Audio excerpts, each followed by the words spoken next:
बिस्मिल्लाहिर्रहमानिर्रहीम। अस्सलाम वालेकुम जी। तो बच्चों, आजकल हमने सिलसिला शुरू किया हुआ है पौधों के बारे में, और पौधों में भी स्पेशली फूल के बारे में। किस चीज के बारे में हम पढ़ रहे हैं? फूल के बारे में, फ्लावर्स। बेटा, जो हमने पढ़ा था कि पौधे दो किस्म के होते हैं, flowering plants and non flowering plants, यानी ऐसे पौधे जिनमें फूल उगते हैं और ऐसे पौधे जिनमें फूल नहीं उगते। बेटा, हम पढ़ रहे थे फूलों के बारे में, तो हम सिर्फ फ्लावरिंग प्लांट्स के बारे में पढ़ रहे हैं। फ्लावर जो है बेटा, पौधों के अंदर फ्लावरिंग प्लांट्स में रिप्रोडक्टिव ऑर्गन है। कौन सा ऑर्गन है? Reproductive organ. जैसे हमारे हाथ है, सर है, पाँव है, मैदा है, जिगर है, इसी तरह जो पौधों के ऑर्गन है उनके अंदर जो फ्लावर है वो उसका रिप्रोडक्टिव पार्ट है। कौन सा पार्ट है? रिप्रोडक्टिव पार्ट है। बेटा, रिप्रोडक्टिव पार्ट उस पार्ट को कहते हैं जिससे नेक्स्ट जनरेशन ने पैदा होना, जिसकी वजह से नेक्स्ट जनरेशन पैदा होती है। मतलब फूल एक ऐसी जगह है जहां पे बीज पैदा होता है। क्या पैदा होता है? बीज। और आप बेहतर जानते हैं कि बीज से फिर नए पौधे पैदा होते हैं, यानी नई जनरेशन पैदा होती है। तो फूल जो है वो तौलीदी ऑर्गन है। फूल क्या है? तौलीदी ऑर्गन। तो फूलों में बेटा हमने फिर कल पढ़ा भी था, ये आज हमारे पास कुछ फूल पड़े हैं मुख्तलिफ। मैंने आपको एक्टिविटीज भी दी थी कि आपने क्या करना है कि आपने गार्डन में जाना है और डिफरेंट टाइप्स के फ्लावर जो है वो उनको आपने गौर से देखना है। अगर हम इस फ्लावर को देखें बेटा, तो हमने चूंकि फ्लावर में अगर हम थोड़ा सा यहाँ से रिपीट कर लें कि हमने किया क्या था और फिर हम इन चीजों को देखेंगे इनमें। तो स्ट्रक्चर ऑफ फ्लावर में बेटा हमने पढ़ा था कि फ्लावर की स्ट्रक्चर के 4 रिंग्स होते हैं। कितने रिंग्स होते हैं? 4 रिंग्स होते हैं। फ्लावर को मजीद स्ट्रक्चर में जब हम तकसीम करते हैं तो उसकी स्ट्रक्चर के हम 4 रिंग्स को आइडेंटिफाई कर सकते हैं। कितने हिस्सों में आइडेंटिफाई कर सकते हैं? 4 रिंग्स। ठीक है बेटा, तो आज हम इन 4 रिंग्स को देखने की ऑब्जर्व करेंगे। तो पहला जो रिंग है बेटा वो होती है सैपल्स। क्या होती है? सैपल्स होती है। और सैपल्स बेटा ग्रीन कलर की होती है एक तो, ठीक है। इनका कलर अमूमन क्या होता है? ग्रीन होता है, ठीक है। और इनका काम क्या है? प्रोटेक्शन। क्या है बेटा इनका काम?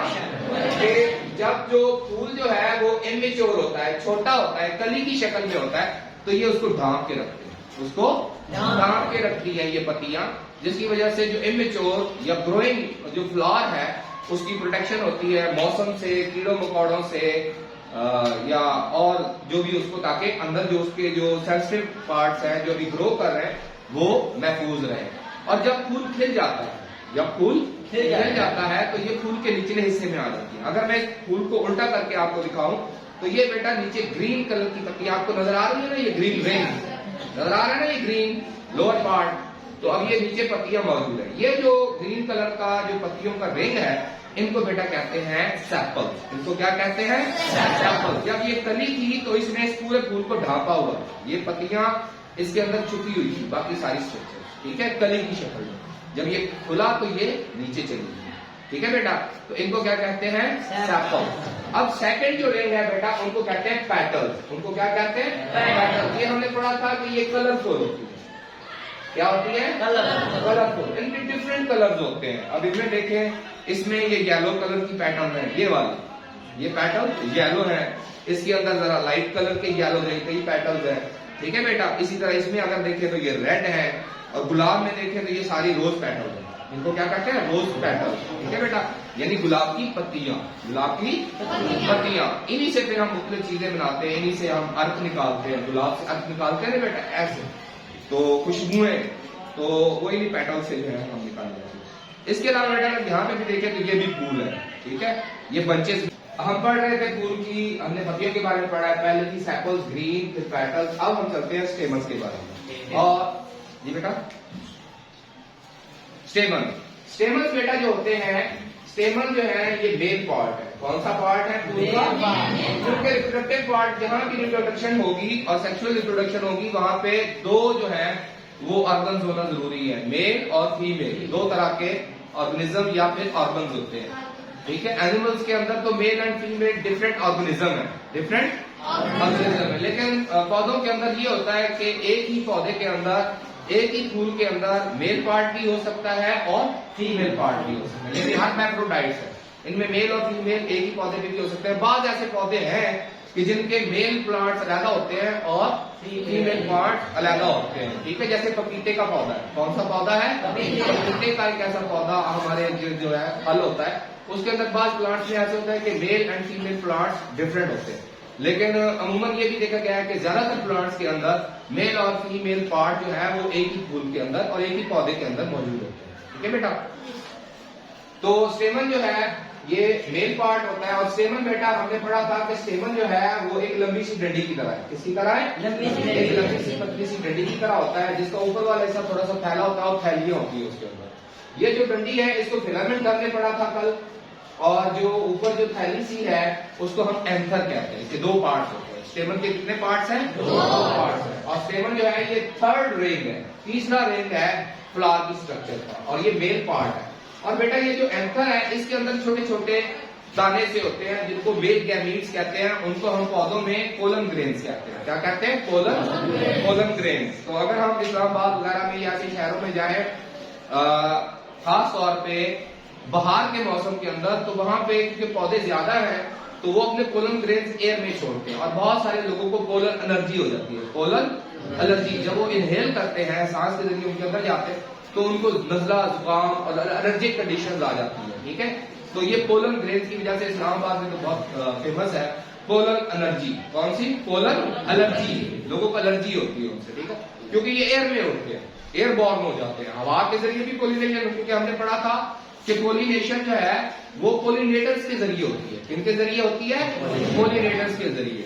और पोलिनेशन क्या अमल है जिसके अंदर ये होता है कि पोलन ग्रेन जो है ये फूल के स्टेमन के एंथर से शिफ्ट होते हैं फूल के मादा हिस्से के स्टिग्मा कैप के ऊपर। किसके ऊपर शिफ्ट होते हैं? स्टिग्मा पर। इनका ये शिफ्ट होना यही पोलिनेशन कहलाता है। ये क्या कहलाता है? पोलिनेशन। ये पोलिनेशन का अमल बेटा होता है। और पोलिनेशन के अमल को जो चीजें सपोर्ट करती हैं, फर्ज करें हमने बात की है कि पोलन ग्रेन जो है वो एयरबोर्न हो जाते हैं, हवा में उड़ते हैं, तो इट मीन्स के हवा भी उनको शिफ्ट करती है, हवा भी पोलिनेशन करती है, एयर भी पोलिनेट करती है। इसके अलावा जो पौधे पानी में उगते हैं उनको पानी पोलिनेट करता है। उनका पोलिनेटर कौन है? वाटर। एयर भी पोलिनेटर हो सकता है बाद पौधों में वाटर जो है वो पोलिनेटर है जो पौधे पानी में उगते हैं।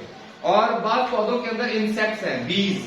हमारी शहद की मक्खियां अगर आपने देखी हो, उनके पांव के नीचे जब वो फूलों पे घूमती है, उनकी टांगों के साथ पीले पीले बहुत से दाने से चिपके होते हैं, तो वो पीले दाने जो है वो पोलन ग्रेन्स ही होते हैं। जब मक्खियां एक फूल से दूसरे फूल में जाती है और उनके अंदर से नेक्टर, रस चूसती है, तो इस दौरान कुदरत उनसे पोलिनेशन का काम भी ले रही है। ठीक है, तो ऐसे इंसेक्ट्स को, पानी को, एयर को, इसके अलावा समटाइम्स एनिमल भी होते हैं, चमगादड़े जो है वो भी पोलिनेट करती है। तो ऐसी जो चीजें हैं जो पोलिनेशन में हेल्प करते हैं उनको कहते हैं पोलिनेटर्स। उनको क्या कहते हैं? पोलिनेटर्स। तो हमने 4 किस्म के पोलिनेटर्स पढ़े हैं। पोलिनेटर्स में एयर भी पोलिनेटर हो सकती है, वाटर भी हो सकता है, इंसेक्ट्स भी हो सकते हैं और एनिमल्स भी हो सकते हैं। ठीक है बेटा जी। तो पोलिनेशन के बाद बेटा हमने इसके अंदर ही हमने देख लिया है। तो ये जो फीमेल पार्ट है बेटा, इस पार्ट को हमने पढ़ा था कल, कार्पल। जो फूल का फीमेल पार्ट है, तो मेल पार्ट तो है स्टेमन और फीमेल पार्ट कौन सा है? कार्पल। ठीक है बेटा। और कार्पल के हमने मजीद 3 हिस्से पढ़े थे। ये जो चिपकुआ ऊपर वाला हिस्सा है जहां पे पोलन ग्रेन्स गिरते हैं, इसको हमने क्या कहा था? स्टिग्मा। इसको क्या कहा था? स्टिग्मा। उसके नीचे ये एक ट्यूब सी है लंबी सी, इसको कहते हैं स्टाइल। और जो सबसे नीचे हिस्सा है बेटा, इसको कहते हैं ओवरी। इसको क्या कहते हैं? ओवरी। ओवरी के अंदर ही ओव्यूल्स यानी कि फीमेल गैमेट्स होते हैं। ओवरी के अंदर ही फीमेल गैमेट्स होते हैं। मेल गैमेट्स को हम पोलन ग्रेन कह रहे हैं और फीमेल गैमेट्स को हम ओव्यूल्स कह रहे हैं। क्या कह रहे हैं? ओव्यूल्स कह रहे हैं। ठीक है बेटा। तो ये बेटा हमने पढ़ा था। और फिर हमने जब ये transfer of pollen grain from anther of the stamen to the stigma of the carpel, इसको हमने पोलिनेशन कहा था। तो पोलिनेशन की हमने 2 टाइप्स पढ़ी। कितनी टाइप पढ़ी थी बेटा? 2 टाइप। एक तो वो टाइप थी जिसको हमने कहा था सेल्फ पोलिनेशन, और सेकंड जो टाइप थी वो थी cross pollination. Self pollination and cross pollination. बेटा सेल्फ पोलिनेशन ये होती है कि अगर एक ही फूल हो, उसी के स्टेमन से, उसी के स्टेमन के एंथर से पोलन ग्रेन जो है वो उसी फूल के कार्पल के स्टिग्मा के ऊपर जाके गिरे और वहां चिपक जाए, तो इसको कहेंगे सेल्फ पोलिनेशन। इसको क्या कहेंगे? Self pollination. और अगर फर्ज करें कि मेरे पास एक ही तरह के अगर ये 2 फूल है, एक ये इस पौधे का है और ये इस पौधे का है, ये अलग पौधा है और ये अलग पौधा है। अगर इस पौधे के स्टेमन से एंथर से पोलन ग्रेन्स उड़कर इस पौधे के किसी कार्पल पे आके गिरे, स्टिग्मा पे गिरे, तो इसको कहेंगे क्रॉस पोलिनेशन। अगर प्लांट डिफरेंट है, एक पौधे का पोलन ग्रेन है और दूसरे पौधे के स्टिग्मा पे गिर रहा है, तो इसको क्रॉस पोलिनेशन कहेंगे। इसको क्या कहेंगे? Cross pollination. और अगर उसी फूल या उसी पौधे के किसी और फूल में, एक ही नस्ल का पौधा हो, ठीक है, उसी फूल में या उसी पौधे के किसी और फूल में ये पोलन ग्रेन यहां से उड़े और उनके स्टिग्मा पे गिर जाए, तो इसको सेल्फ पोलिनेशन। यानी जो चीज एक ही पौधे के फूलों में हो या एक ही फूल के अंदर हो, उसको सेल्फ पोलिनेशन कहेंगे। और अगर ये पोलन ग्रेन्स का ट्रांसफर जो है एक पौधे के एंथर से किसी दूसरे पौधे के स्टिग्मा तक हो, तो इसको क्रॉस पोलिनेशन कहेंगे। ठीक है बेटा, ये तो क्या बेटा पोलिनेशन का अमल, ठीक है। अब ओव्यूल जो है बेटा, ये जो ओव्यूल्स होते हैं, जो ये ओव्यूल्स है, ये ओवरी है पूरी, और इसके अंदर ये जो फीमेल गैमीट है, ये क्या है? ओव्यूल। ओव्यूल जो है बेटा, ये कन्वर्ट होते हैं सीड्स के अंदर, या क्या बनाते हैं? सीड, बीज बनाते हैं। और जो ओवरी होती है वो पूरी की पूरी जब पक जाती है, राइप कर जाती है, तो ये फल में कन्वर्ट होती है। इसमें कन्वर्ट हो जाती है फल में। हम जितने भी फल खाते हैं, सब्जियां हैं, ये बेटा ये क्या होती है? राइपल ओवरी होती है। क्या होती है? राइपल, पकी हुई ओवरी होती है। अब जब यहाँ से हम अगले सिलसिले पे जाते हैं बेटा, कि हमने पहला सिलसिला पढ़ लिया। पहला सिलसिला क्या है? पोलिनेशन, यानी पोलन ग्रेन्स का एंथर से स्टिग्मा पे शिफ्ट होना। और दूसरा पार्ट है बेटा फर्टिलाइजेशन। दूसरा पार्ट क्या है? फर्टिलाइजेशन। जब मेल एंड फीमेल गैमीट आपस में मिलते हैं और एक दूसरे के अंदर फ्यूज हो जाते हैं, तो इस अमल को बेटा कहते हैं फर्टिलाइजेशन। इस अमल को क्या कहते हैं? फर्टिलाइजेशन। इन फ्लावरिंग प्लांट्स में हम फर्टिलाइजेशन को अगर देखें, तो स्पर्म और एग जब आपस में मिलकर जाइगोट बनाते हैं, तो इस अमल को फर्टिलाइजेशन कहते हैं। इस अमल को फर्टिलाइजेशन कहते हैं। ये जो बेटा पोलन ग्रेन जब स्टिग्मा पे गिरता है, तो पोलन ग्रेन गिरते ही एक ट्यूब बनाता है। क्या बनाता है? एक अपने अंदर से, जैसे गोल होता है, तो अपने अंदर से एक ट्यूब बनाना शुरू करता है। और वो ट्यूब जो है वो लंबी होती जाती है, और वो ट्यूब स्टिग्मा से होती हुई, स्टाइल से होती हुई सीधा ओवरी में जाती है और ओव्यूल के साथ फ्यूज हो जाती है। ठीक है, फ्यूज होने के बाद यहां से जो एक सेल है, जिसको हम गैमीट सेल कहते हैं, गैमीट सेल जो है वो जाके ओव्यूल्स के अंदर फ्यूज हो जाता है, और इसके नतीजे में फर्टिलाइजेशन होता है। इसके नतीजे में ये जो अमल है, जिसके अंदर पोलन ग्रेन एक पोलन ट्यूब बनाता है, और वो पोलन ट्यूब जो है, वो पोलन ट्यूब मूव करती हुई स्टिग्मा से स्टाइल में, स्टाइल से फिर ओवरी में, ओवरी से फिर ओव्यूल तक पहुंचाती है। उस स्पर्म को, यानी कि गैमीट को, मेल गैमीट को, और वो जाके एग के साथ फ्यूज करता है। तो इस अमल को कहते हैं फर्टिलाइजेशन। इस अमल को क्या कहते हैं बेटा? फर्टिलाइजेशन। यहाँ पे हमने फर्टिलाइजेशन, स्पर्म प्लस एग यानी ओव्यूल दोनों मिलकर जाइगोट बनाते हैं। अब बेटा एक और बात हमने जेनेटिक्स में पढ़ी थी, जब हम इनहेरिटेंस पढ़ रहे थे, कि जो गैमीट्स होते हैं वो हैप्लॉइड होते हैं। गैमीट्स क्या होते हैं? हैप्लॉइड, यानी उनमें नंबर ऑफ क्रोमोसोम जो है वो मदर सेल से हाफ होते हैं। कितने होते हैं? यानी उनके अंदर हाफ इंफॉर्मेशन होती है। कितनी इंफॉर्मेशन होती है? हाफ जो है वो फीमेल से आती है और हाफ जो है वो मेल से आती है। और जब ये दोनों फ्यूज होकर जाइगोट बनाते हैं, तो वो डिप्लॉयड जो नंबर ऑफ क्रोमोसोम है दोबारा बहाल होती है। तो आधी खसूसियात जो है वो मेल की तरफ से आती है और आधी खसूसियात फीमेल की तरफ से आती है, और वो सीड में, बीज में स्टोर हो जाती है। ठीक है बेटा, तो इसीलिए यहाँ पे मैंने लिखा है n + n, तो 2n, यानी हैप्लॉइड, स्पर्म भी हैप्लॉइड होता है, एग भी हैप्लॉइड होता है, और इन दोनों के फ्यूज होने से, फर्टिलाइजेशन के अमल से, ये डिप्लॉइड जाइगोट बनता है।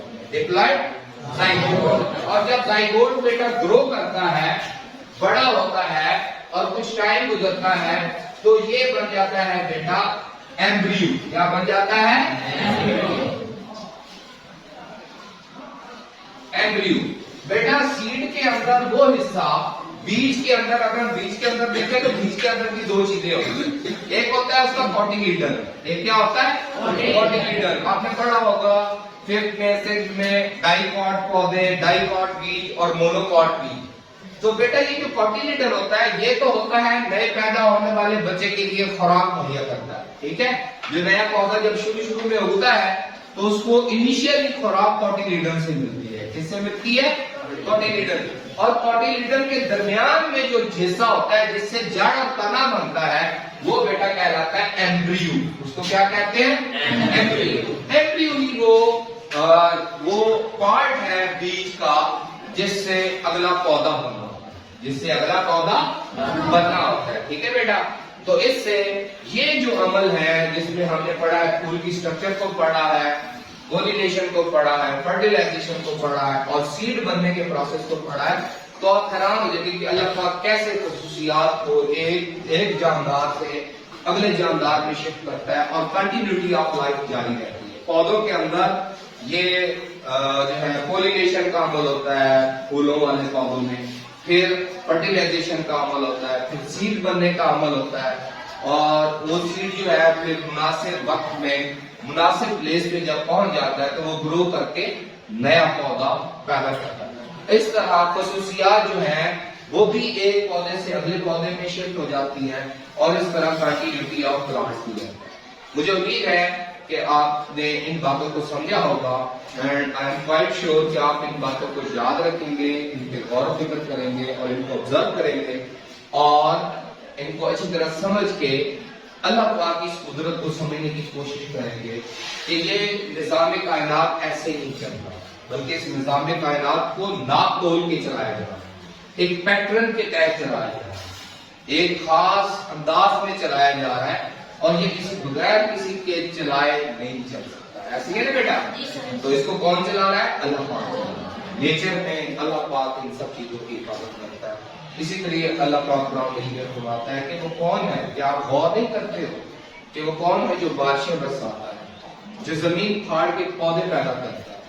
तो बेटा जब हम इन चीजों पे गौर फिक्र करते हैं और अल्लाह की इस कुदरत को हम साइंटिफिकली पढ़ते हैं तो हम अल्लाह ताला की कुदरत को, अल्लाह ताला के इल्म को हम बेहतर तरीके से जानेंगे, अल्लाह ताला की हम बेहतर तरीके से मार्फत हासिल कर सकते हैं और बेहतर तरीके से उससे मोहब्बत कर सकते हैं कि उसने हमारे लिए क्या क्या चीजें पैदा की, कैसी कैसी चीजें कि हमारी नजरों से हो जा रहा है लेकिन काम हो रहा है, काम हो रहा है और कितने नाप तोल के हो रहा है और कितना जो है कोऑर्डिनेशन के साथ हो रहा है, वो कितना यानी अल्लाह पाक ने कितने खूबसूरत चीजें बनाई हैं और कैसे नाप तोल की।